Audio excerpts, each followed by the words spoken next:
What's going on, my people?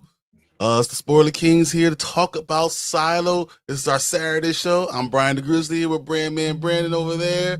We got Tank Kramer right down there, already ready. I'm like, man, I can't believe he's ready already. That's crazy. Right? But I'm glad you guys are here because we're going to break down episode 4, season 2, Harmonium. I don't know what you guys thought. Just opening thoughts. What the fuck? Yeah, that's the best way to put it. Pretty much my thoughts. Like, holy crap. I could not believe what I was watching, and it was just so good. I was enthralled. So it just came out yesterday, right? I've watched it 3 times. Oh, jeez. I've watched it 3 times. I'm like, because I keep on picking up little things every single time we do it, and I really enjoyed it. So what you guys think? I liked it. There was that one moment that really caught me off guard. It's doing more in terms of kind of raising more questions in terms of the world building.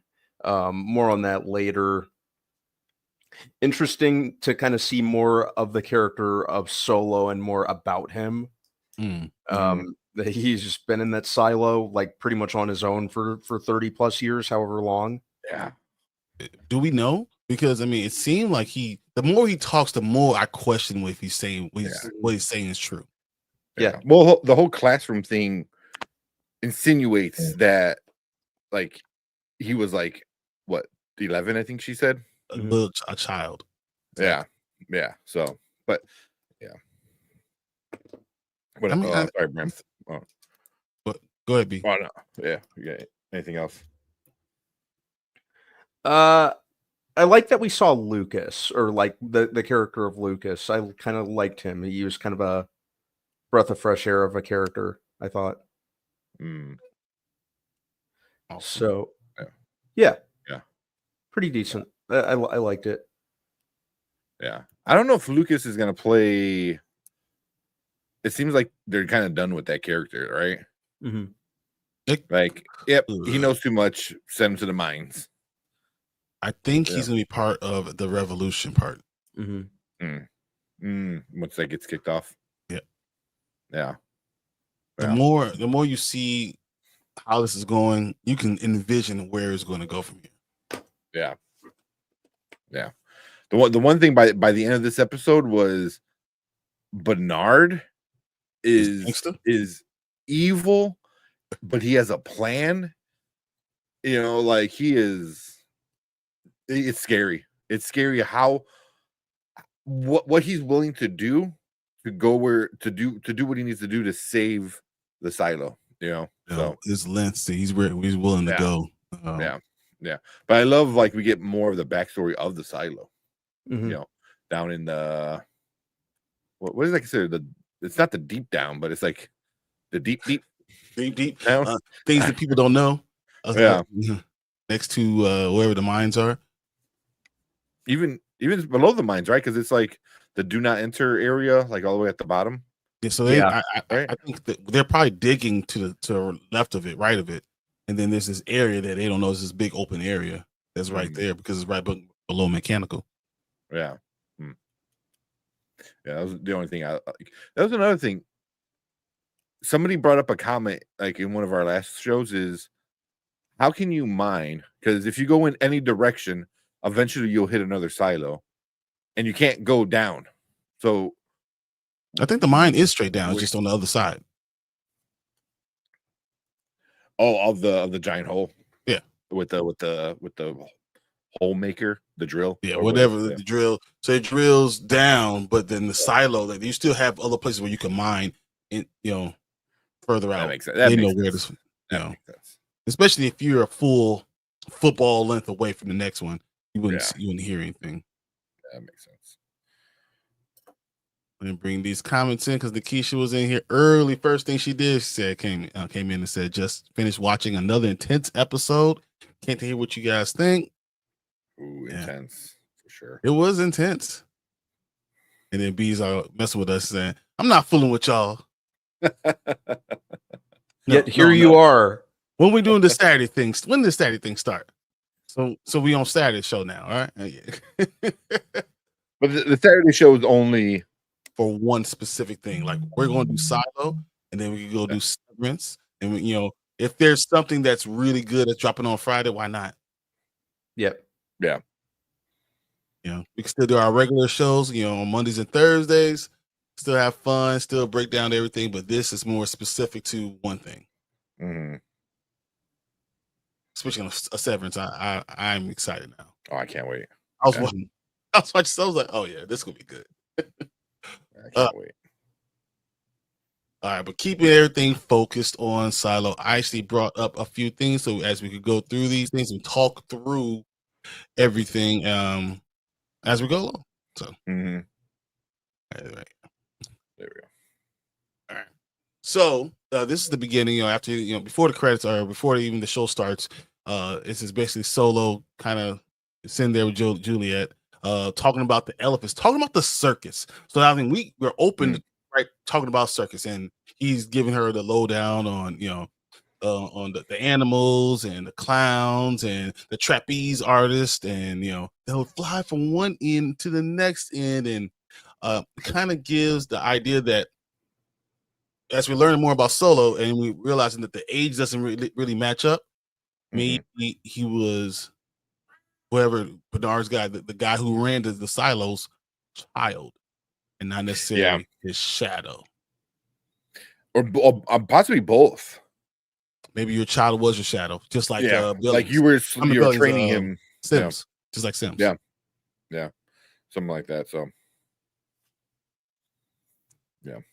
So I mean, that's kind of where we're going from this point. Juliet's obviously trying to do work, and he's so childlike. He's very there. She's getting frustrated. Yeah, you can see the frustration on her face. But she was so alone before. She doesn't want to say anything. So she's like, okay, I need to just stay calm.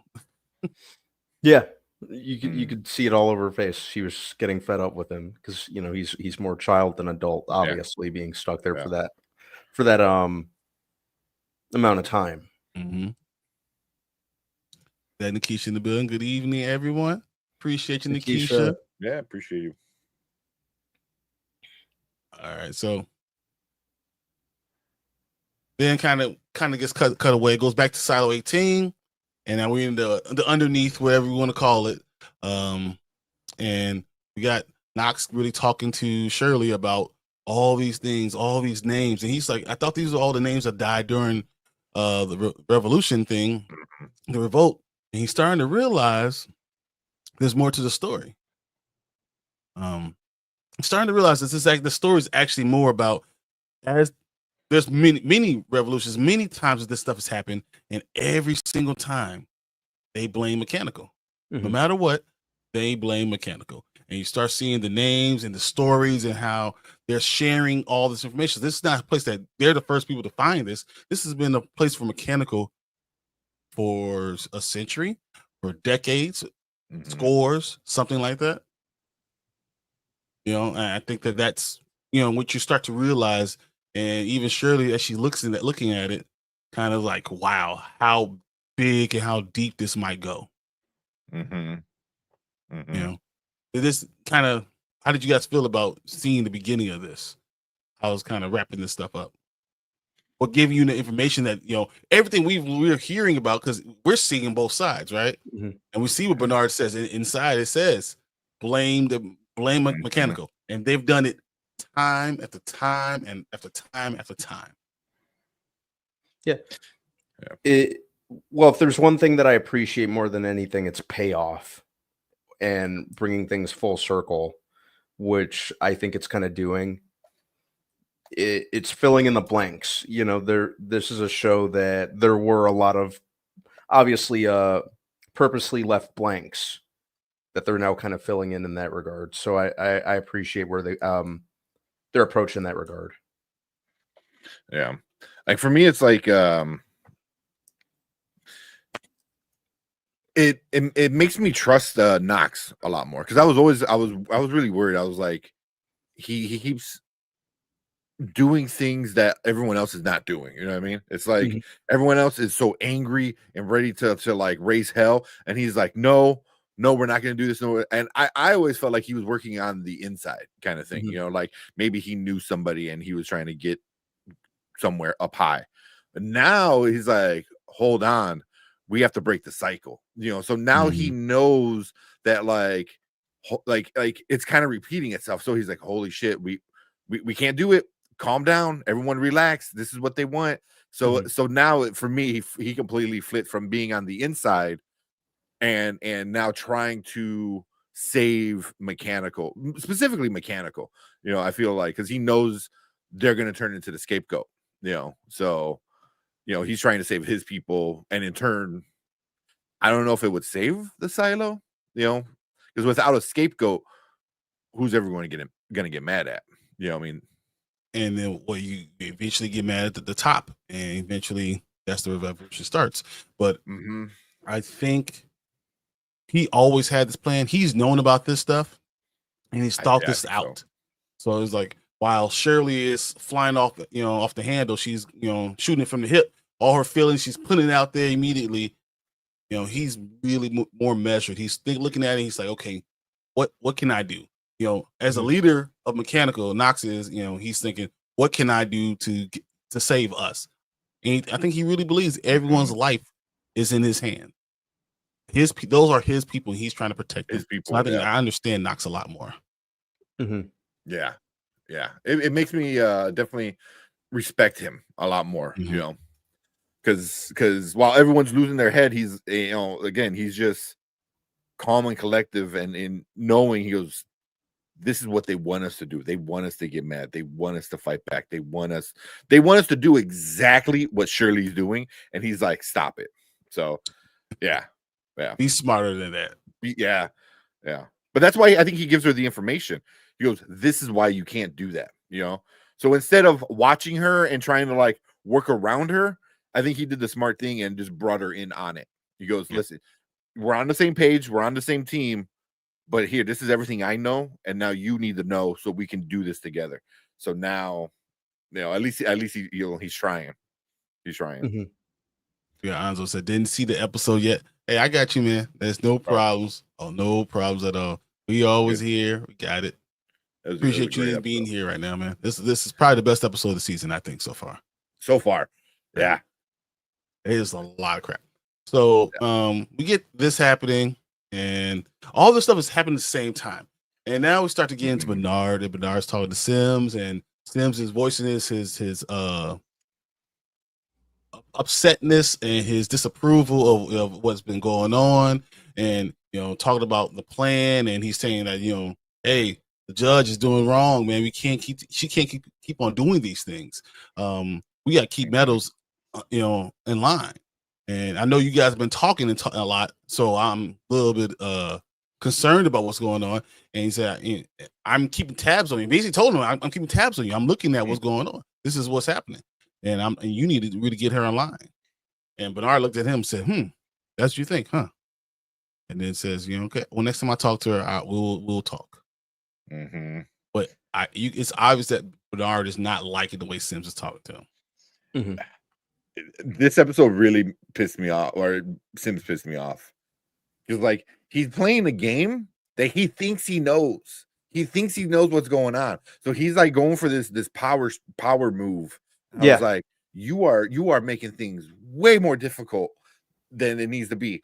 And part of it's on Bernard. He's never going to forgive him for this. No. No. Like Bernard is like, you're done. Now. Like any kind of like last little like, oh, maybe you still can be my shadow. It's done now. It's like, you did this, you forced my hand, and we'll get into what, but yeah, this whole episode with Sims was just like, bro, you think you're playing chess and these guys are completely, fucking playing Monopoly. You know what I mean? Like they're doing something completely different. Exactly. Like you think you're the smartest man in the world. You playing chess, and they're playing tic-tac-toe. You're about to be out. Yeah. About to get the X. Yeah, I'm like, what are you doing, man? Like playing Connect 4 over there. Yeah. Hanzo said, y'all didn't do a watch party for this one. We only gonna do watch parties on like the important ones, and maybe we'll do one on like the 5 and maybe the end, the finale or something like that. But we're not doing it every one because it can't be on every day, twice a day. Yeah. But this one, if I would have done one, this would have been a really cool one to do. I wish I knew how good this episode was going to. Yeah, same. Same. So yeah, Simpson seems like he's digging his own grave. Yeah, he's backing himself into a very narrow corner. And he thinks he knows it, and he's talking to his wife and all that stuff. And I'm like, man, watch out, bro. Watch out. Bernard goes and talks to Judge Meadows. He's a little upset with her. Hey, you're taking all these meetings. You're saying you tell Mechanical you don't talk to them, and what the hell are you doing? What are you thinking? And then so Meadows is kind of like, what are you talking about? I got this. I know exactly what's going on. I know exactly what I'm doing. I have the plan. But if you don't take this with Mechanical, then you forget about Juliet. Juliet was from Mechanical, so she's singular, so she's important.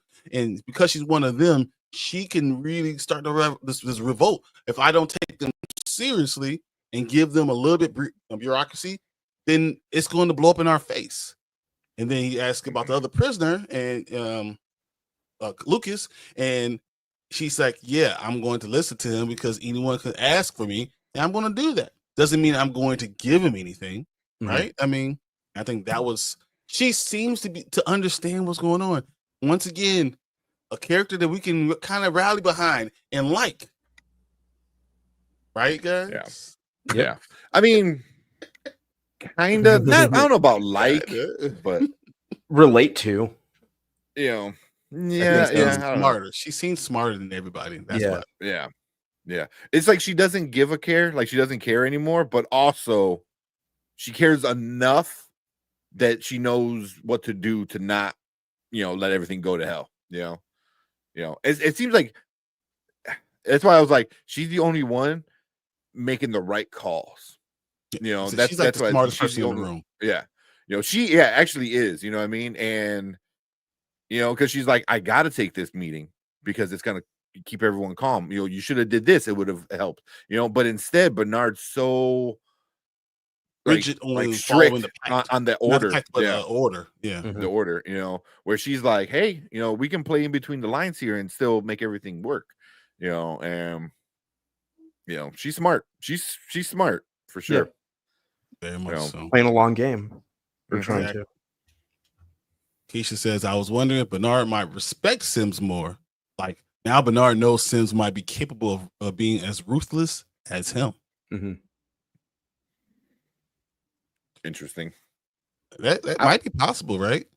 Yeah. I mean, at the end of the day, like you're willing to screw me over, so maybe he sees that as like a show of respect.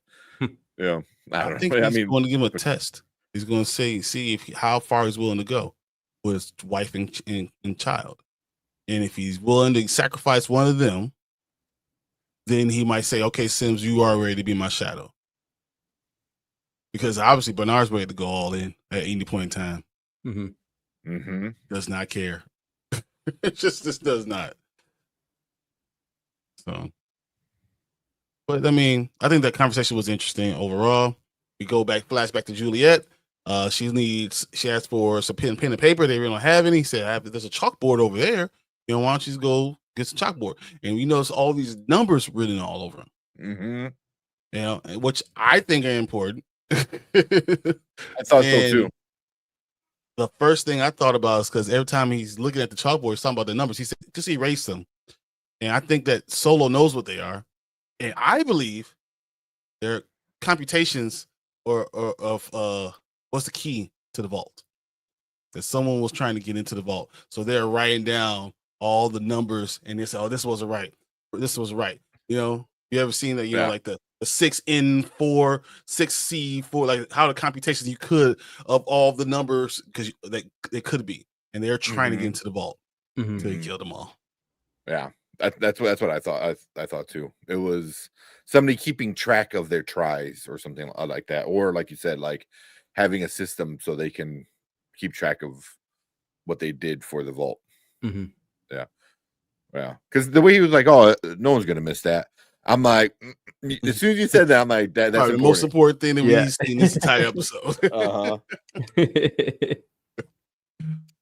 So, I mean, I think that was important. It's funny how you see the silo on the desk, and how it was like it's a planning room. They're trying to figure out how to take over the silo, and I think that all the stuff that we see in this classroom meant more than what we're seeing. And it's one of those things it flies by you and you say, okay, whatever it is, it's whatever. But this is actually a very important scene. Mm-hmm. You know, as you break it down. So, yeah. Well, she's doing all that. We got Billings talking to his wife. His wife is like, hey, why are you leaving? Why are you going down low? Because Billings is still trying to do his job the right way. And she's like, play the game. I want you home. I want you doing this stuff. You know, and Billings still, you know, I think he's a good man. And I can't wait to see the turn. I think Bernard's going to offer him the shadow position. Ooh. That'd be interesting. Just think about it. So he's uncovering all this stuff, right? And you're looking at it, okay, what I can either kill him, but me killing the sheriff has always done the same thing, calls the revolt, right? Or because he's being so, you know, this guy is man of the people, he's figuring all these things out without me telling him, maybe I bring him into the fold. I can't trust Sims, so maybe I trust Billings. Yeah, and you know that would make sense too, because like you need somebody who's gonna follow what's written down to the T. You know what I mean? And Billings is like that with the pact. So I wouldn't think otherwise of why he wouldn't be the same way with the order. Because Bernard seems like he's like the same way with the order. Like the order says this is what we got to do.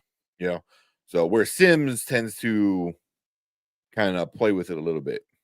You know, 100%. Much like Meadows. Yeah. Whatever he has to do to kind of make it work. Yeah. So, all right, we got that. Still don't trust his wife. I don't trust her at all. I think that this is important to know that, you know, she's trying to get him to play the game for us, for the good of the family. He's like, this is not who I am. I actually like the job. I actually like what I'm doing. You know, and I don't think she understands that. She's like, look, this is me and you. That's it. You need more ginger? I got you. Whatever it is, she liked it more when she had a secret to hold over him and kind of, you know, keep them together as us against the world. And now she doesn't have that control, so it's kind of changing. All right. So next scene, we got everyone going up, gathering and mechanical to go up. I can't remember. I think it's Teddy. Teddy wants to go. Want to be the fifth one. Yeah. Let me go up with you. There should be 5 of us. Let's go. I'm young. I want to fight. It's always that one character, right? that was like push it. Oh, I don't know. Brian might have froze. Yeah, but yeah, there's always that one guy that is like, like the young, let me do eager, like just aching to prove themselves. Yeah. I like him though. Yeah. But you have to have someone down on the ground to be able to trust them, right? That you trust that's going to be able to make this stuff happen. And they lost the last one, so they're not going to put any more young people at risk. I think that was the biggest thing. They weren't going to. No one left, you know, else being young, going up there messing up, or dying. Yeah. I mean, we know the plan now. They didn't tell us the plan right then. But what do you think of their plan? You think it was smart? Green, red, show some power. I think it was kind of rash. They just wanted to kind of, you know, just barge in with brute force.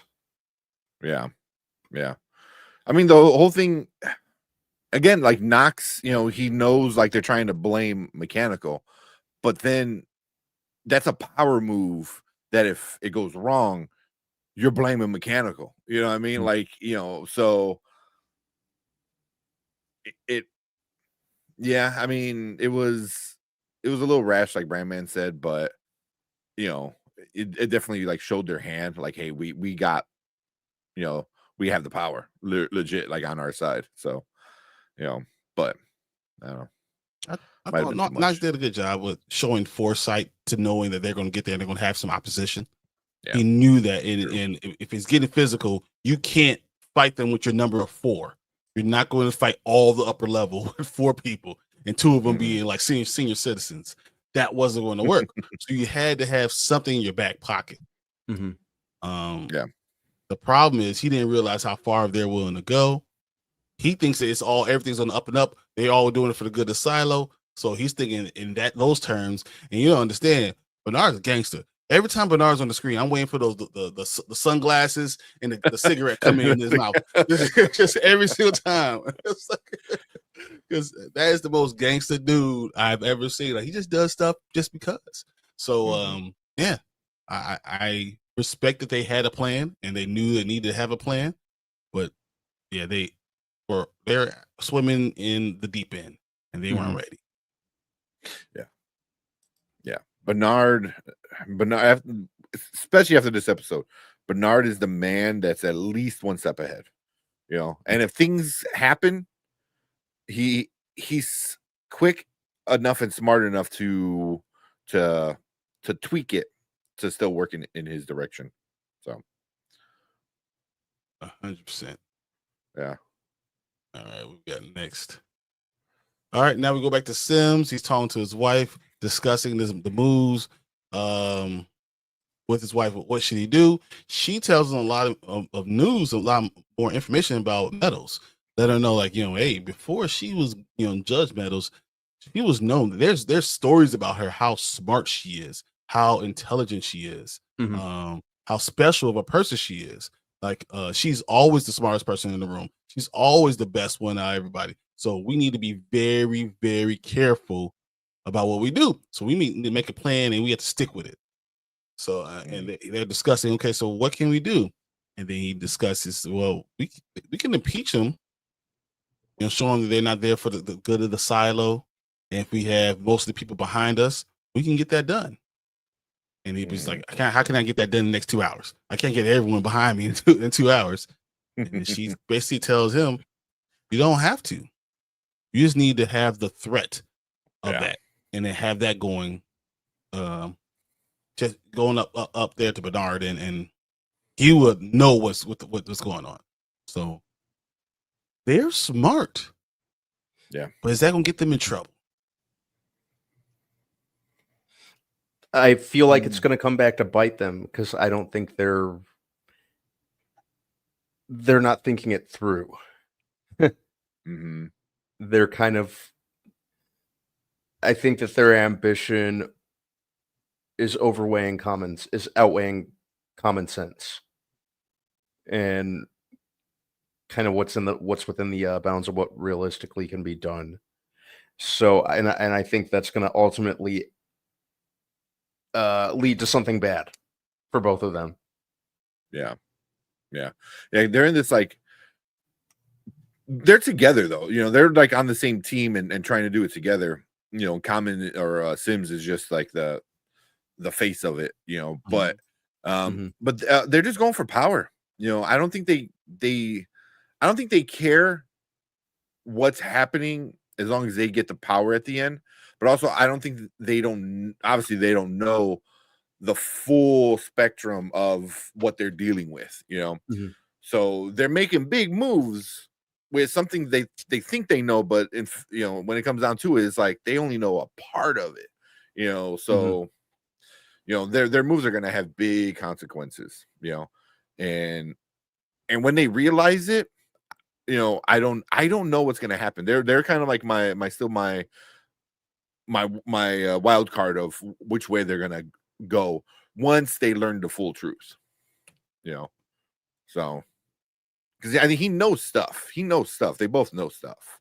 But I don't know if they know. Yeah, they obviously don't know all of it yet. So they think it's still about the silo. Yeah. Not realizing it's not about that at all.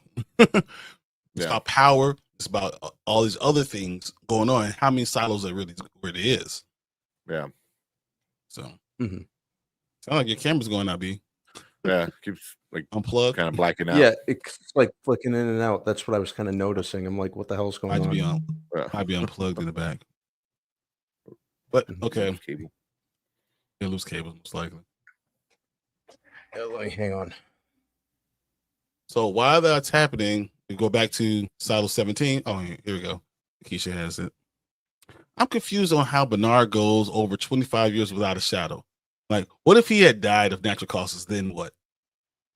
Mm, Would Judge Meadows just take over? probably, because she's the only one that has enough of the info, right? Mhm. Maybe she would train somebody. She Then they get, knows enough. yeah. I was gonna. We'll get into Meadows at the end, Mhm. you know, towards the end of the episode. But yeah. I don't know. I don't know if Meadows would have taken over now. She might train someone to do what the job that needs to be done. Yeah. It's obvious she even knows things that Bernard doesn't know. Mm-hmm. He's put things together that he has no clue. She's Mm-hmm. a stronger mind. She's probably the more brilliant of the couple.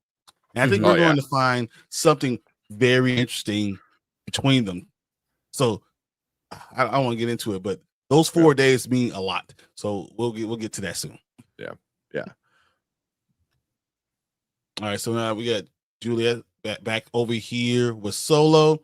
Solo's trying to play this music, this thing. He's like, I need you to get over here and listen. And she's like, Solo, what the hell's wrong with you? I'm trying to figure out getting how fed I up. can breathe. What are you doing? And he's like, I need you to come over here and listen. And like a little kid. And then she's like, fine. Oh my God. What the hell do you want? Listen. And he's doing the thing. And she's like, what am I listening to? He's like, look, it's like a diaphragm. It's blowing out air to make the notes. That's what's going on. So obviously they have something in it that could blow air. This can help you breathe. Mm-hmm. So this shows a little bit more about Solo and how he can think. He is smart. He just maybe been alone for a long time. Maybe it's those things that are affecting him more than it's, that he's not smarter. He's childish. He's stunted by growth. Maybe he doesn't have something else in him. What do you think about this scene? Yeah. Kind of like you said, more insight into him as a character, and hopefully that builds up to something in an episode or however long down the line.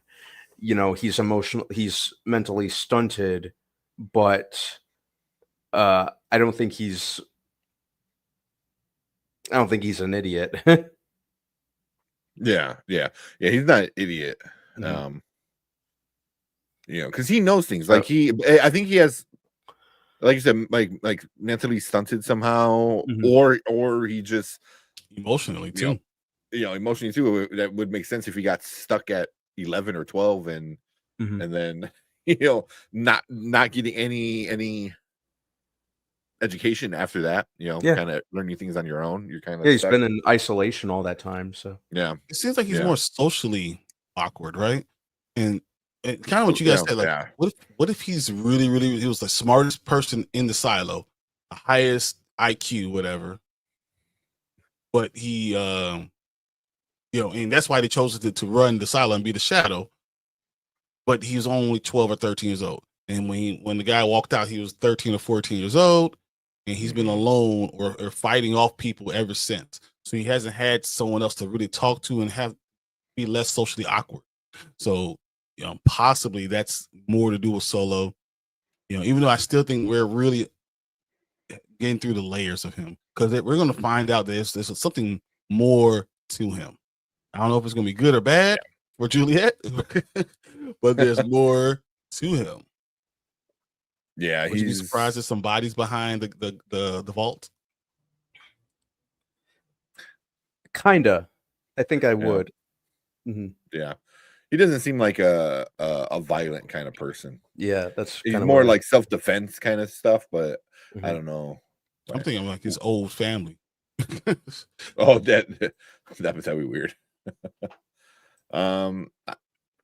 Yeah, that still would be much for him because I like him. I like him. I think he's a Me cool too. character. Yeah, just need a kind of hard to get a read on him overall. yeah, it really is. Mhm. Because he has his freakouts, which we'll get into a little bit, but yeah. Mhm. So I hope we find out Solo's real name. Mhm. Oh yeah.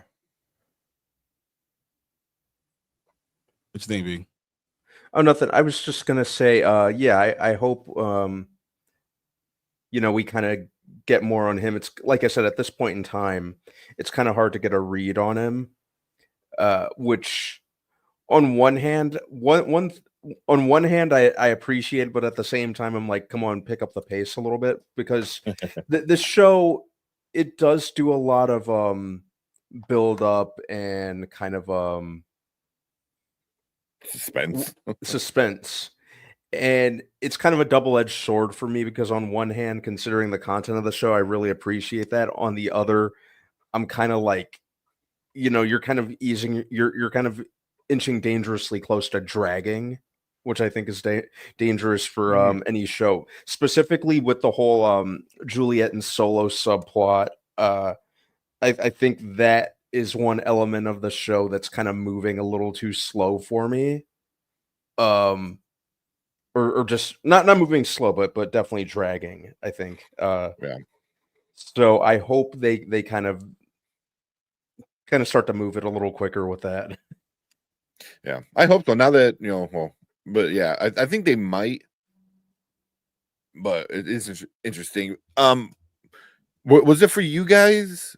Whenever they were in Silo 17, it was so hard to watch because it was so dark. And I get, the whole it's dark because there's not power and blah blah blah. Like I'm watching this in the middle of the day, and I get reflection from my windows and stuff, and it was so dark, and I know it wasn't my TV because when they're in Silo 18, everything was cool, everything looked good, nice and crisp, and then they get there, and I'm like trying to squint, and I was like, "What's going on?" Yeah, no, I turned all the brightness all the way up. Yeah. Oh man. Even on my phone, I wind up watching some I'm like, maybe it looks better on my phone. It was still kind of like, dang, But yeah. Well, I definitely understand. But that's that too. more. That's not really with the story, but no, but it has a even lot the to do scene with right it. It's here is hard like to super tell. dark. It's hard to tell what's going on. So Yeah. it's kind of with it. I'm actually enjoying that they're not moving too fast because I want to be more realistic. Because if we move too fast with just these two, the whole big ass silo, I'm like, all right, you're just trying to hurry the story up. This is not going to. It's not going to be something that's going to be able to be solved quickly. She thought she was dead. in the grand scheme, she thought it was over. Yeah, for her. So I just thought that she even talks about it. Well, I don't at the end when she talks about it at the end. Yeah, but it's hard to move too fast when you're trying to make it up as you're going along. If it looked like you had a plan, then how the hell did you have a plan? Did you plan this out? Do you have any idea what's going on? Like you're there, she's literally taking steps because she doesn't know what other step to do. So I think that was kind of the key to it overall. And I thought it was smart. I thought that it made sense to me. So yeah.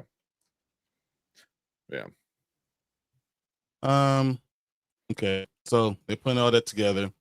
Now we see Judge Meadows. She's meeting with Lucas, talking to him like, so why are you trying to talk to me about any of this stuff? You admit that you had the relic. You admitted it was in your hand, but you're saying you didn't grab it. You're not telling me any other information. I have nothing else to tell you except for why are you here? And I don't know. Lucas said something interesting. He's like, so if you thought about all this, because this is not anything I said, then why'd you even take my meeting? And then Meadows says, hey, you two guards, get the hell out. Yeah. Which she knows something, and she's trying to. That's what I got. Is like she's testing him. Like how much do you actually know? Because they can't be here to hear it. you know, I part of me was like, is she gonna kill him? You know, or is she gonna like, is she gonna do something or say something that, you know, obviously is like a big secret. So kind of does, but I think I just always thought she was just going to test him. She wants to know the truth from his mouth, and if she could get more information that Bernard's not sharing, or about Bernard or Sims or anything like that, then she's going to try to get it. So, you know, she's doing multiple things at the same time because she has that ability, that type of mind. They can handle more things than one. I agree. Tangent, but do y'all see the new Severance trailer? It looks so good. Yeah, we're definitely going to have to watch that. Yeah, I saw. I was just we have to watch it. Because that's the next thing we will be breaking down. As soon as Silo is over, Severance, right into it. Right into it. So she tells the guards to leave, and he starts to explain. She asks him, "So I want to know about the stars. Tell me about the stars, or you know, what do you think about those?" He said, "What do you think? What's going on for us? You think they're moving in the sky?"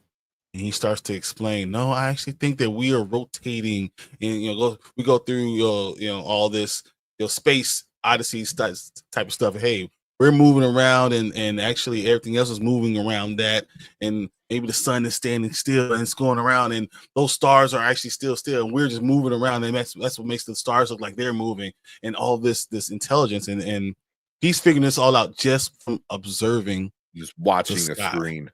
Yeah. Not even the real sky. That is crazy. And no, that is the real sky. Is it? Is I think they're still. You don't think that they're giving parts of it and they're just blocking some of it? Is it? Maybe. I don't know enough. I don't know enough. Maybe it is. Maybe it is. You know, they could.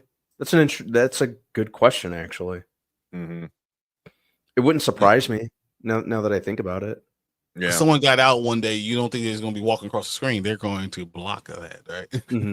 That's true. That's true. That's what I was thinking. You know, if Juliet comes back and she just like walks up to the screen, like it's gonna cause a lot of problems. Yeah. I don't think they're going to let that happen. I think they could control the image that's going out. But his intelligence on his answers and his ingenuity, figuring out how things move and all that, I thought that was really telling about what type of person and scientist he could be, and that we're going to see him again. So Brandon, you asked about Lucas. I'm like, I think that he might be special. Yeah, you don't introduce a character like that and then have him spout off that kind of stuff only to throw him away in the mines, never to be seen again. So I think he's gonna be. I think he's gonna be a pretty key figure, potentially sooner rather than later. The revolution's coming. The revolution's coming, so I don't think he's gonna be in the mines much longer than the start of the revolution. I'm gonna go back to the mines. First thing you do is you take them. You take them too. Bring them. You have more numbers. So I don't know. And then Judge Meadows kind of then talks about, you're right. She confirms all his suspicions, and she tells about the sun and about the other planets and how far it goes. Well, it tells about the sun and the other stars and how they're all balls of gas and they're burning millions of miles away and all the other stuff. And then he asks, what about other planets? And she calls for the guards to tell him, take him away. And then she cuts his sentence to 5 years, which doesn't seem like much help, right? But it is half. So yeah. Well, she even like, well, we'll get into it later when she talks to Bernard about it. Yeah. But as she's walking them out, you see these signs going up. Impeach Meadows. And she's pretty shocked. You can look like it. She's like, well, I didn't see this coming. Yeah. So I mean, Sims did something, and the next thing, if it affects her, affects Sims, Bernard has to deal with it. Yeah. Oh man, it seems like the crowd is very fickle. Like they're gonna go with the wind, whatever. It's just like I'm gonna go this way, I'm gonna go this way. It's just like actual politics. Yeah, I mean it's very much look at our real world events. It's like when shit starts to break down, and bad things start to happen. Like as soon as somebody's able to point a finger, then that's all they need. They're like, it's that person's fault, and then that's it, So it's not unlike the real world. It's too much like the real world. Real world. Yeah. It's like that's how that happened Tuesday. What are you talking about? Same exact scene. So while all this is happening, so all these storylines are happening at the same exact time. So that's why we go up jumping from scene to scene to scene to understand what's happening in all these silos, because it's obvious the way they're doing, they're going to converge. They're all going to converge. You wouldn't go scene jumping like the way they're doing if they weren't going to. Yeah. And it's so funny because they started off with just 17 and then just 18. And now they're going to different parts in 18. And they're still going to 17 in between these different parts. So there's going to be a point where each one will on side of one side of a wall, and it's all going to converge in this one point. Yeah. Do they open the doors or not? So the team from Mechanicals finally gets to a garden. They want to take a little bit of a break. They're kind of sitting down. They split up. You got the old people go on one side, young people go on the other side, and they're talking. The old people, a couple goes together, and I think they start to question. Well, Walker starts to talk about how she was stuck in there for 25 years, going through all this stuff, not coming out. And she's like, "How did you deal with it?" She said, "I kind of came out, saw, and I was scared to death. She said, spitless." And but then I saw your face, and it kind of woke me up and realized how much time I wasted. And that was a very touching moment for them. Yeah. And you saw the other two, Shirley and Knox, see it and realize this is a really good moment for them. Thought that was good. Yeah. This scene was kind of like, okay. Then as they're doing this, we have people coming in, our guard coming to bring them, talk to them, and say, why we need a guard? We're just going to go talk to the judge. So yeah, the people up there, you might have support down there, but up there, they're not supporting you. The further you go up, the more riled up people get. So they start to realize that the consequences of going up here and how big of a thing this is. And I think what Knox underestimated was that by turning off the power and showing your power, he kind of separated them. He showed that we're different than you are. So you confirmed their suspicions. And that's probably a bad thing, because now you, instead of trying to say we're all one silo, you kind of didn't want us against them. Yeah. That's why I always saw, like, he hasn't done it yet. He'll do it in a little bit, but yeah, I thought that was one kind of thing where I was like, damn, really, dude, come on. Also, the people that he sends, that Billing sends, did you recognize who they were? Like, I feel like it was two people that he can trust. The two that have done stuff before, that told him honest stuff. Yeah, and it was the secretary that wound up leaving quitting in season 1. And then it was the raider, I believe, that was they said, I knew you. They gave him the truth. Yeah. So I thought it was interesting that he sends those two to help out. So now it cuts back to Billings, and they're going through everything. He's trying to uncover what's happening. They want to see the bodies, and then realizing that Judicial took all the bodies. He's trying to figure out what the hell's going on. Why does this guy sound familiar? And he's starting to put things together. Billings is going to be a problem because he's so smart. He's putting everything together. And he's kind of flying under the radar right now. Like no one is paying attention to him.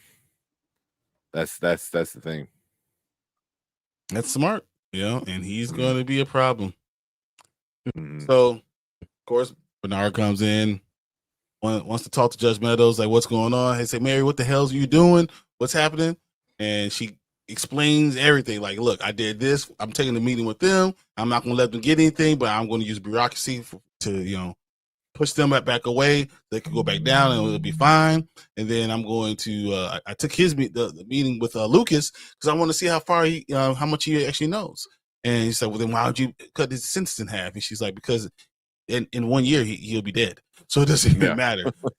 So I look like we look like we care, and we're a caring company of people, and we don't really care because nothing's going to happen. So I mean, she just showed again how smart she was. And right before this, Bernard was having a drink. He was drinking a lot, and Bernard decides to say, "Okay, hey, let's have dinner." Like, dinner, yeah. She's like, "Why?" And then at that point, you're like, "Yeah, something's about to happen." Yeah. Well, he was smart though. He was like, "Hey, I have your suit ready. Come on, you can try it on." Man, so dirty. That Dude, the way he freaking did, he was like, like, come on. Like it was so intense. It was like sexual innuendos in there. Like yeah, I thought something might happen. I was like, all right, we'll see you. I see you. That and just like kind of like like, here's the carrot, come get it. And she's gonna like, fine. I think he also knows that she likes him. Mm-hmm. So she wants to have dinner with him. It's not like this is something that she doesn't ever want to happen. Like, oh no, I can never do this with you. I will never forgive you. Like, no, that's something that she also wants, that they gave up at the same time. So he wants to know more about that too. So I think that part is interesting, and it kind of comes out during the dinner.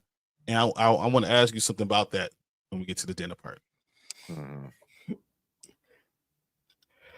All right. So as Billings is doing more investigating, he finds out everything is gone, and that the guy who caused the problem was arrested previously and then taken by judicial. And then he's asking, hey, so where was he shot? And he's like, oh, right here in the heart. And then he starts thinking about it. Well, actually, it's up here by the collarbone. Oh, and then judicial took him. Oh, and Billings is starting to put it together. He's going to be a problem, And it's funny. I think it is Amundsen, right?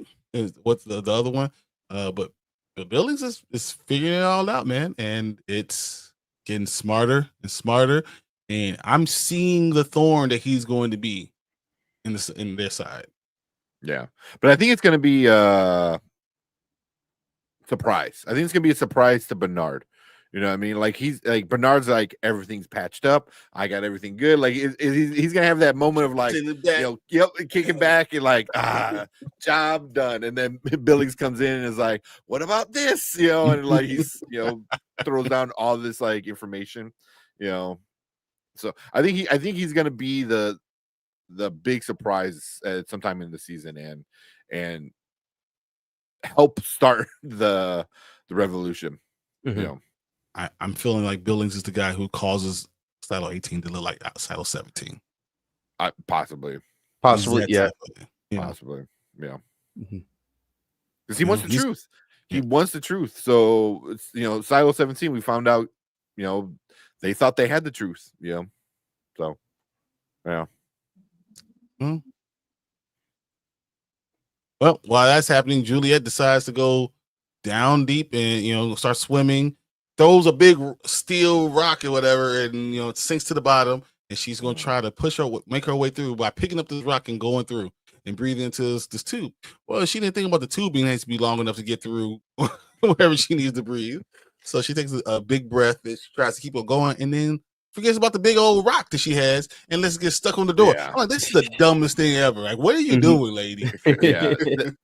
This whole part kind of like really pissed me off because I was like, she's too smart to not think of like a quick release kind of thing. You know what I mean? That was the only thing I was like, really? You didn't think like, hey, if I need to like get out of this thing ASAP, Like, I need a quick release. Like, I don't know, like, I get they had to do it, drama and shit, but it felt very out of character for me. This is so yeah. She's way too smart to get in the situation she got in. I was rolling my eyes. So it just seemed really that kind of seemed deprived and almost obligatory, and I don't know, it was almost kind of a disservice to the character of Bernard because it just kind of made him seem like a stereotypical mustache twirling dastardly villain. There's times with Bernard where he he comes off, as like a conniving mastermind at times, and then other times kind of the writing, it's just kind of going through like stereotypical villain motions to me at times. Tim Robbins is one of the best actors I've probably ever seen. That's not to say anything about his acting or lack thereof, because we all know Tim Robbins is an excellent actor and he absolutely crushes this role. But I'm talking about more of the direction they're going with the character rather than how he is his ability executing the lines. Would you be surprised if this was different than the book? Absolutely not. Yeah. Or do you think Bernard is the same no matter what in the book and in the show? On one hand, it definitely wouldn't surprise me if they deviated from the book. They definitely do. Yeah. But Bernard seems very much similar no matter what, except that he actually has more. He's more caring in the show, so the character has more depth in the show, and I don't know if I found that same depth in the book. Mm-hmm. Yeah, because admittedly, I haven't read any of the books. So. I'm just getting through the stuff now. I read the book. Figuring all this stuff out now. So Julia gets out of the water because she finally forgets her release thing. So she finds out sharp objects and cuts herself out instead of just being able to untie. Well, whatever. I'm not here to judge. So, and she doesn't have anything hard on, even though she had a hard stick before, when she pulled down the first time, she dropped that in the water. So she doesn't have anything hard to hit the lockers to open them up. So she has to use her arm. I was like, there's nothing else there? Really? There's nothing. You're in the fire. Wasn't she in the firefighters locker room? The area. There's nothing. Like what? Nothing. There's not an axe. There's not a bat. There's not a nothing. A billy club. Something. Something. Something a piece of big and heavy. It's just a chair. Yeah. Nothing. But she's using her arm and she's pulling the stuff back, and she finds a suit and tries to get back. I was like, what the hell? While that's happening, we see Bernard throwing down. Like, it looked like he went through a lot of trouble to cook for her. Like, he was chopping up vegetables and using wine and all that stuff, and reading a cookbook that's probably illegal. He's putting all the stops out. Put on the record, playing her favorite song. He's just like laying it on thick. Lull her into a trap. So I thought that was interesting to see. And then when we see Judge Meadows, she's dressed up. She got her fancy scarf on. Yeah. Her fancy scarf. She's like, oh yeah, I'm ready. She picked out her hair perfectly. She was ready to go.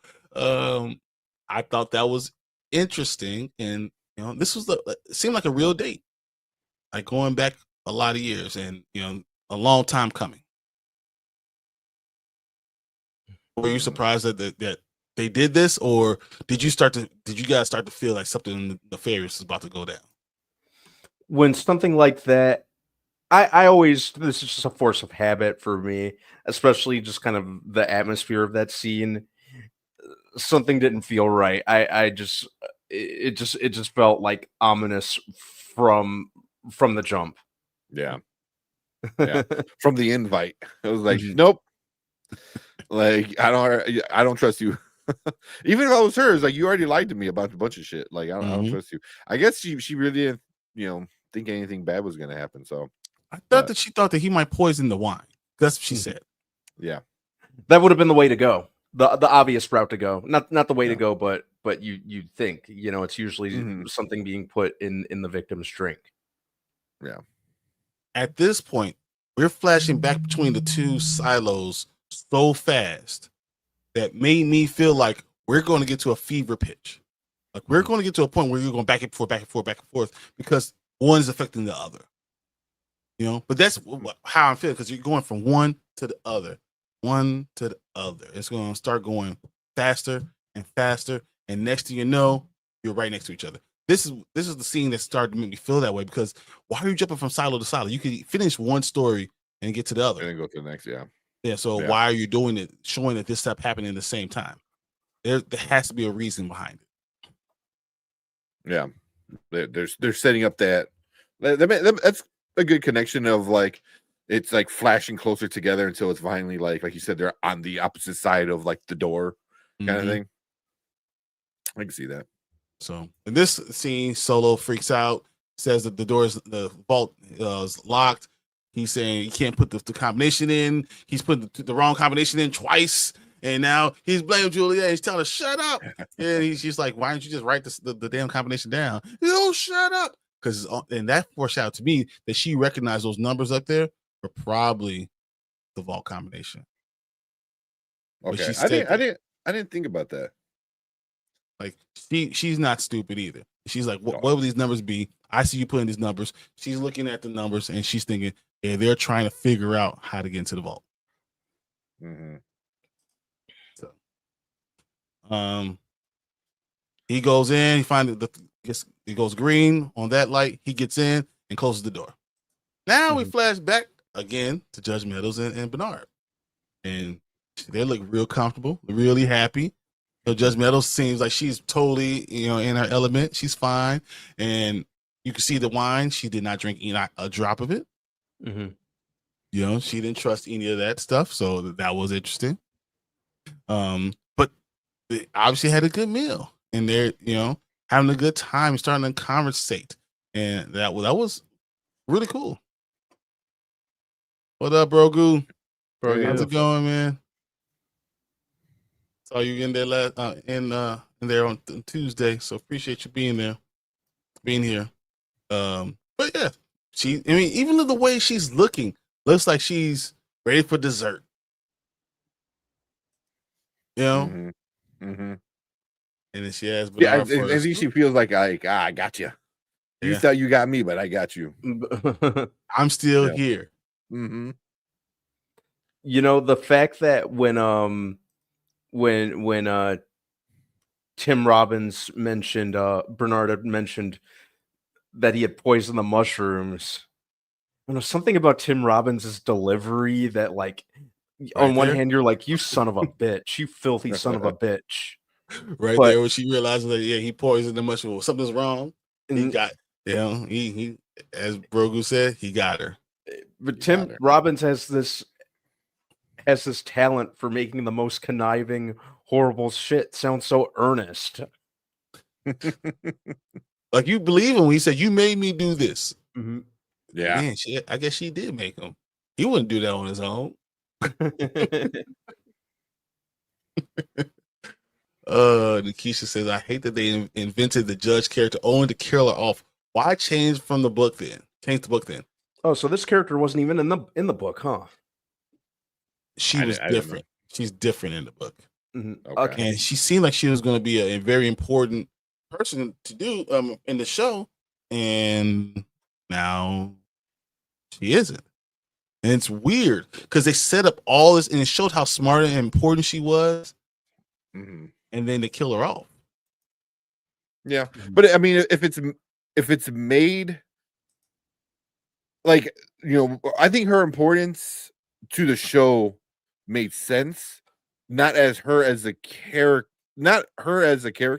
but her as like the presence of what she represents, kind of thing, because as we find out later what happens. But even like, it also like makes you hate Bernard even more, because you're kind of liking Meadows, because Meadows is like, listen, like, I'm out of here. I want everyone to be in peace, but also I hate y'all. So it's like, you kind of like Meadows. You want her to get her freedom.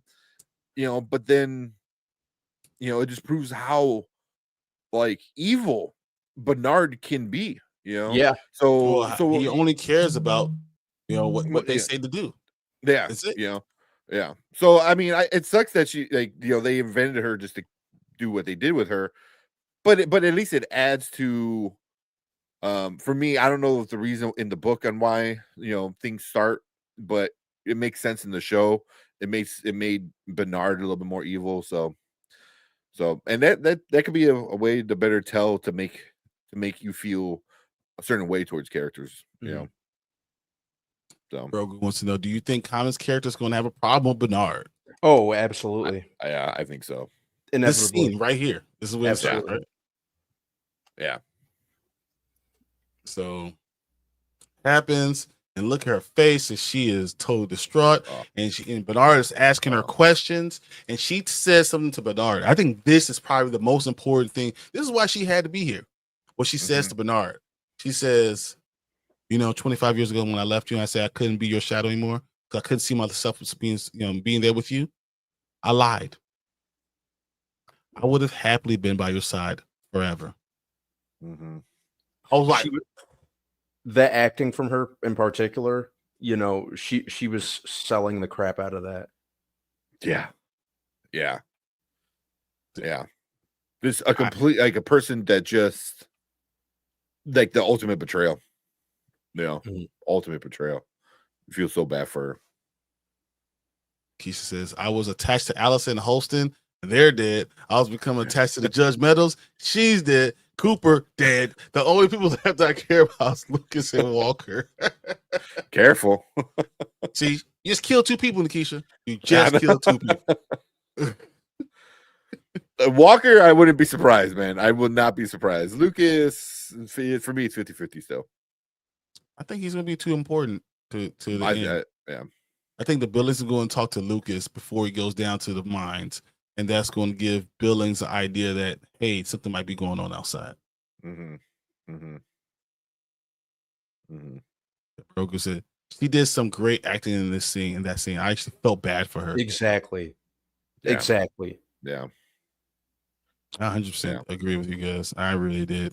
But then Bernard starts asking her questions, and she starts saying, talking about the pact, and talks about, hey, did you? What happened to the hard drive? Did you? And he said, I destroyed it. She was like, did you read it? And he's like, what? No, what's going on? And she says, I'm not gonna tell you anything. Basically, I'm not gonna say anything. It's not for you to know. But and then she kind of says, hey, was it 140 years ago during the first thing, whatever. They wrote a letter in there. There was a specific letter that you need to know, and she deciphered it, and that's kind of what pushed her out the way. And made her not want to become doing this anymore because she knows something that he does not know. And at that point, it looked like in Bernard's face that he regretted the action that he already took. He's like, I should have kept her there, and now I'm going to be behind the 8 ball for all the rest of the time. Because she's gonna die with info you will never have now. And you could have it could have changed your life. Like it changed her life. Like that's how big of the info she got from it. Yeah. And it sucks. Like, are we as the viewer ever gonna know now? Because time is gone, and only Juliet is the last one to see it. Well, I get a couple other guys saw it, right? There's some other people there in the mines that saw it, and that's why I think Bill is going to go to the mines and he's going to find out from those guys some of the stuff that's going on. So, with that being said, Bernard said something that really just stuck with me. He says, "You left for 4 days. What happened during those 4 days?" And that just, for me, feels like something that's supposed to be minor that's going to come up very major for us all, and it's going to be huge in the story.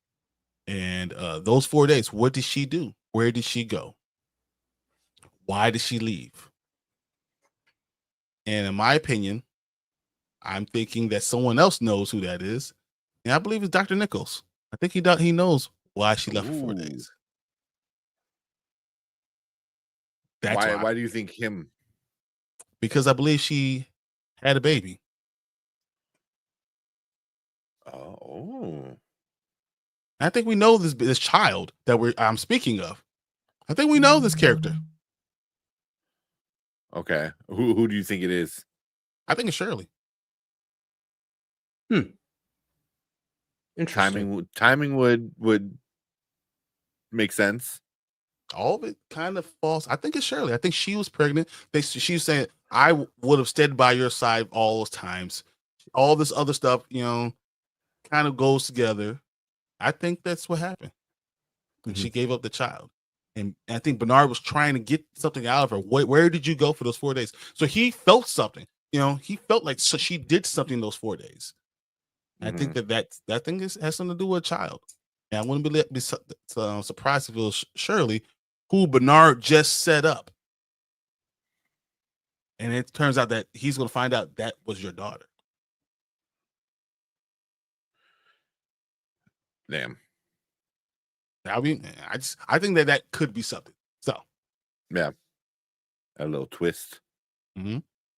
Yeah. And Akeisha says, I think Judge Meadows and Walker might have a secret in common. Whatever the judge was doing may be why Walker stopped leaving her area.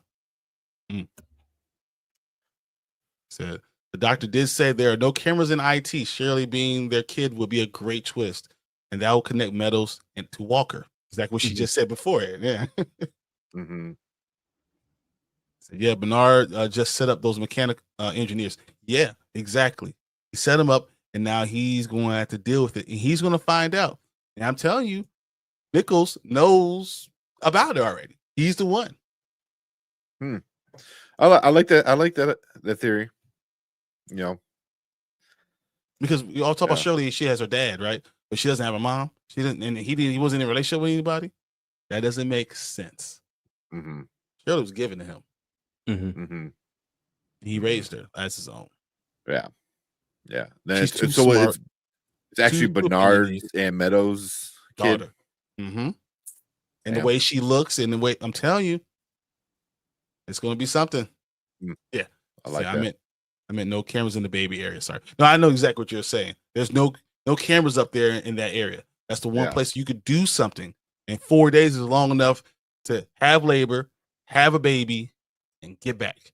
And to be so depressed about it that you drink for 25 years. Shit. That would be 25 years old.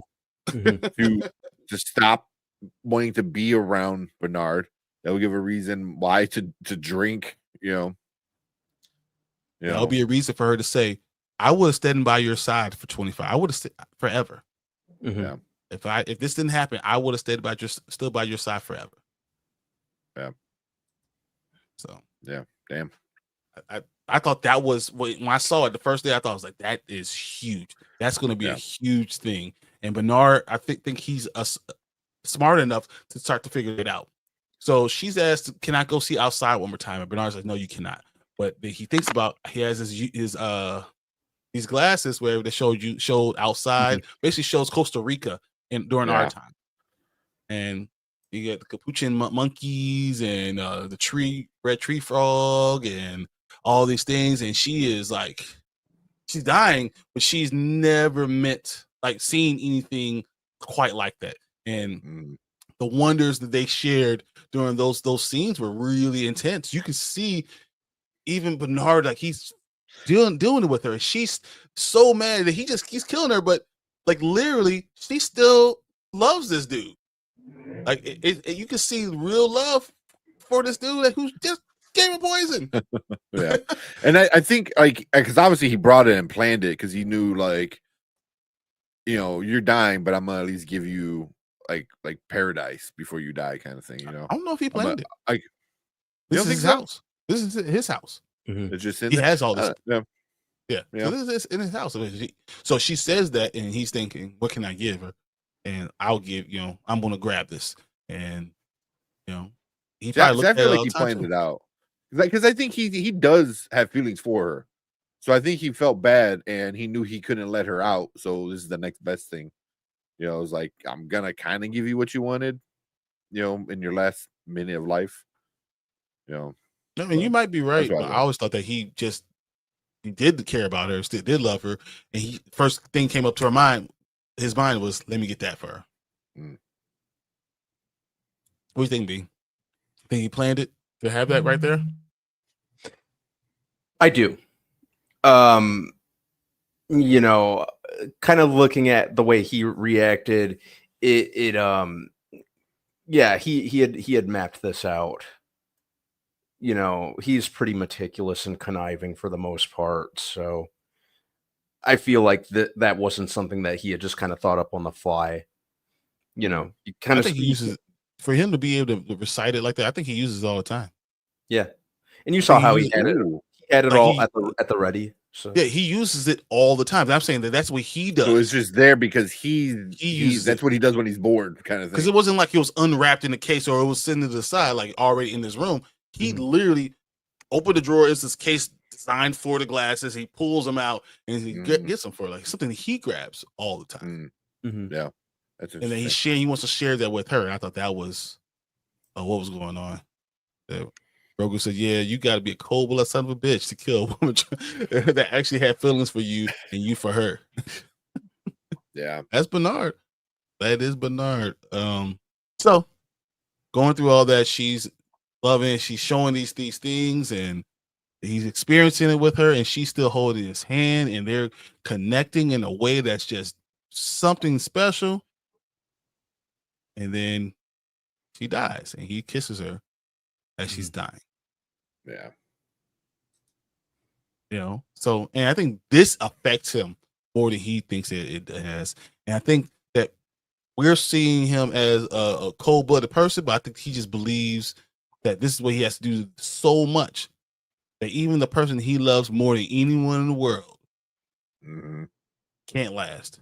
And that's the choice that he's going to give Sims. Yeah. Yeah. That's what when I was done at the end of this the show or this episode. I think he hates Sims even more now.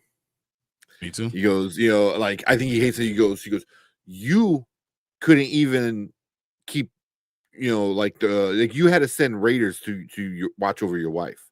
You know, like when you found out like Juliet was in your house, you dropped everything and went running over there. He goes, I just had to kill the love of my life because of you. He goes, I think he's gonna be even more mad. I think at some point Bernard is gonna put him in that same situation. in a similar position, you know, where he's like, you got to pick. You picking the silo or you picking your family, you know? And I think Sims is gonna pick the family, you know. And then I think he's gonna join the revolution. I don't know if he is, man, because he still has that power. I think he's just gonna go after Bernard even more, you know. I think Bernard's going to kill him. That'd be interesting. I think Bernard's going to kill him. I think it's going to kill him sooner than later. That'd be interesting. Brogu says, I think eventually Common sees that he's going to have to get rid of Bernard. If he killed a woman he cared about, the way you think he's going to do to Common or his family. Maybe. But I think Bernard's going to be around for a little while. Yeah, I think so. Yeah. You need him. He's probably the biggest heavy hitter actor in the show. I think he's plot stricken. They haven't killed yet. Between him and Tim Robbins and Rebecca Ferguson, everyone else they killed. They have no problem with killing. They don't have what Lakeisha said. But this is another thing that's cold-blooded. So we see actually Solo. He's back inside the vault. Close the door on her, and Juliet is actually just dying inside, and she starts talking to him and telling and opening up to him in ways that that she hasn't really talked about. But we'll get to that soon. While that's happening, Bernard invites Sims in, tells him to go get the knife, because you're going to set someone up, and he's going to have him stab Judge Meadows and set them up.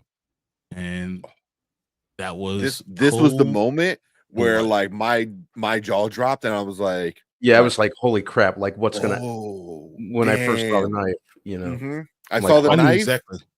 Yeah, as soon as I saw a knife, and then I'm like, wait, what? And then I'm like, oh, this is crazy. Bernard is like legit, like steps ahead of everyone else. Mhm. Once Like you he is saw them a dangerous die, man. yeah, once you saw Judge Meadows die, he had to use it on Mechanical because he said, "I'm going to follow them. I'm going to follow what it says." Mm-hmm. And you know he's going to follow it to the letter of the law. Yeah. That was crazy. Tell me. Broker said, "Yeah, you're right. Bernard will be around for a while because he's one of the heavy hitters. But at the end, one of the seasons, he may eventually kill him. Someone's going to kill him. Mm-hmm. But I don't know if it's going to be sooner or later.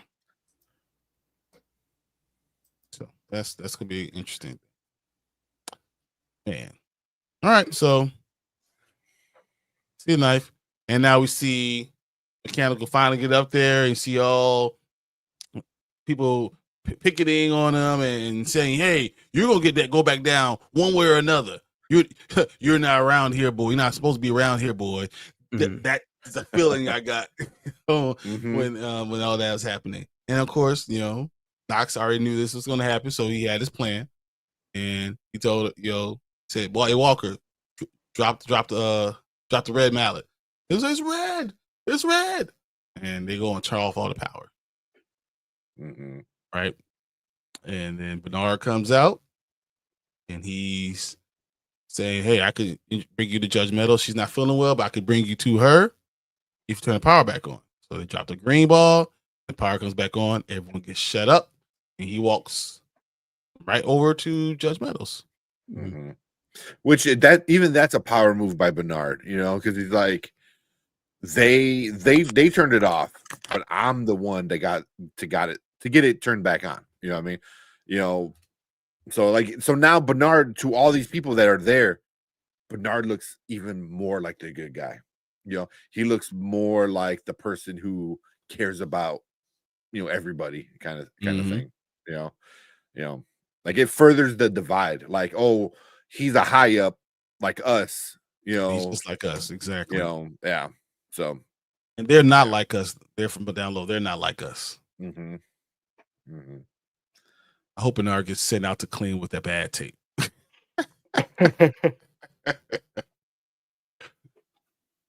Bernard has his own suit already, though. That's supposedly. Maybe. Yeah. Oh yeah. I think he has it. He has the good tape. Yeah. Doesn't even need tape. Like it's actually sealed. It's I'm just saying. Look here, guys. Come on. Just saying. The way they act, this one track mindedness. Just saying.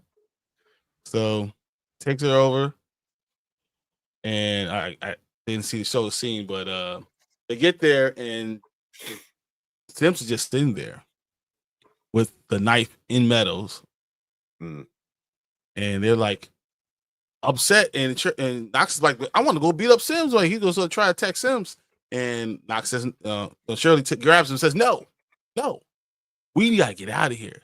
And Bernard looks at them and says, "I ain't stopping you." Yeah. Bernard's like, "Here's the door." Yeah, go out. So they get out, and Knox says, "Hey, we can't run. We got all these people coming after us, all these raiders and everything. We have to walk until we can get low enough to start running." And that's what they do. They walk out, and Bernard tells Sims, I know it's you. I know you did this. And you caused this for my girl to be gone. So it's almost like he kind of foreshadowed that you're going to have to pay for it. Yeah. And I'm going to get you. I know what you did, and I won't forget it. Yeah. And It just makes Sims, not I don't want to say look stupid, but it looked very inferior to Bernard. Like Sims was like, "I got you," like I'm making this power move, and Bernard's like, you dumb. You know, it's like I'm already way ahead of you, man. Mm-hmm. You know, so yeah, the guy was already pissed off at you, and now he damn near hates you. So you're screwed. Sims is screwed. Sims was worried because he walked in, he saw Judge Meadows. He's like, he killed her. He doesn't even know how far their relationship went, and he killed her. Yeah, straight up just killed her. So he has no idea. And then Bernard tells Sims, "Hey, don't let him get too far away." Sims goes and tells the rest of the silo. She brought them in here to listen to them, and then they killed her where she stood. Mm-hmm. We need to go get them. It's every person in this silo's job to find them and bring them to justice, or direct their own justice. And that's kind of what's going on. And then you see everyone like, yeah, let's go get them. Let's get them. You know, and they have a mob mentality. I forgot, what were they chanting? Was it justice or justice? Justice. Yeah. Was it justice? Yeah, justice. Yeah. So he tells them, so now everyone's here, and now they hear. They hear it going. What's going on? So they gotta take off and start running, and they're right behind them. The crazy mob is right behind there. So that was a hell of a episode, man. That was a lot. Yeah, that was a lot, man. And the thing, this is only episode 4 of the season out of 10. Like, I cannot wait until we get onto even to the second half of the season, because that's when stuff is really gonna start like going crazy, you know. So 100%. Yeah. Grogu says Bernard kills the woman he loves. He sets up innocent people to take the fall. Guys like Bernard are so evil that eventually they got to do something about it. He will be dealt with eventually. Yeah. Eventually. Yeah. Depending on how many seasons we get. So I'm actually looking forward to the next episode. Dude, I was watching it. Same. And when the episode ended, I was like, there's no more? give me some more. Well, usually I don't look for like previews or like a trailer for the next episode. As soon as this was done, I was on YouTube. I'm like, where's the trailer? Like, where's the preview? Like, and I didn't see one, so I was like, dang it. But it showed you what episode 5 is going to be about. Yeah, I think they had the name of it. Well, I saw all the names for the whole season when I was making thumbnails. I think it's like Descent or something like that. Yep. Yeah. So so they're probably gonna go to the down low. That's why I told you they're going back and forth. I think is it Descent or Decent? It says Sims finds himself with a new position. Juliet teams Solo. Teams up with Solo. Solo isn't being honest. She learns that Solo isn't being honest. Bernard and Lucas make an important discovery. Bernard and Lucas make Bernard an and important Lucas. discovery. Oh man, that would be interesting. You know, because who does he know touched the hard drive? You know, Lucas. Even though he literally touched it, he didn't really look at anything on it. So, but I don't think that they can figure something else out. I don't think he destroyed the hard drive. Oh, you think it was like a fake? I think he held on to the hard drive somehow. Or has like a backup, made a backup of it. Well, a backup or something like that. Yeah, I'm trying to think. He broke it right away though. Like as soon as he took it from her, he broke it right in Walker's like room. Or Lucas should save a copy. Yeah. Curious. Knew you're gonna get it, so he saved a copy of it. So yeah, I don't know. I think that this is gonna be interesting. I enjoyed this episode a lot tremendously, and I can't wait to get into more of it. I think that they're going to have a lot of twists and turns that I'm all for. And I can't wait to discuss it with everybody and discuss with you guys over all this stuff. So yeah, because it's because I don't know if we kind of skipped over it where Juliet like got the suit, right? Mm-hmm. So she has the suit now. She has the firefighter suit. She knows where the good tape is at. Yeah, I don't think that she goes outside. I don't know. Yeah, I don't. She doesn't just have the tape. She doesn't have the oxygen tanks, and that's what she didn't get. She got a suit. She didn't get oxygen tanks. That's what I was kind of getting at. Yeah. So she can't go outside. Yeah. But she could trust Solo. She could go down lower. To go lower. Mm-hmm. And him pumping air into her. Yeah. We'll see. I mean, they need to figure something out with that too. Yeah. So I don't know. I know, Brandman, you said like it was going kind of slow with the Silo 17 stuff with Solo and Juliet, and I can kind of see that, of it being like that. But I am intrigued of the story, because I feel like once things start really going in motion of like them leaving the silo, because right now it's them just talking about it, doing a little thing here and there. But once they're actually about to like leave the silo one way or another, then I think that's gonna get like crazy. So, yeah. So he smashed it, but the data could still be there. Somehow you can still get it. Yeah. I agree. I think that's what's going to happen. I can't wait to see if I'm right about Shirley. I just had this feeling. That's a good theory. I like it. And that Bernard's going to regret, and then so like he's going to force him to make a choice, and then he's going to be left with a kid that might be his family, and he's the one that set the dogs the dogs on him. I think that's going to be really cool. So, all right, guys, that is our breakdown. That's the Silo episode 4, Harmonium, and everyone is in harmony. Hayden Mechanical. So they're all chasing these people, all hating Mechanical, and Bernard just looks like he's won. But we know this is just the beginning of the story. So I can't wait to see what episode 5 is on Friday. And then we'll be back here on Saturday to lock this up and go through this deep dive and everything and see how this breakdown works. So Nikisha says, thanks for the stream, guys. Had fun as always. See you next week. Definitely, Nikisha, really appreciate you guys coming in and being here with us.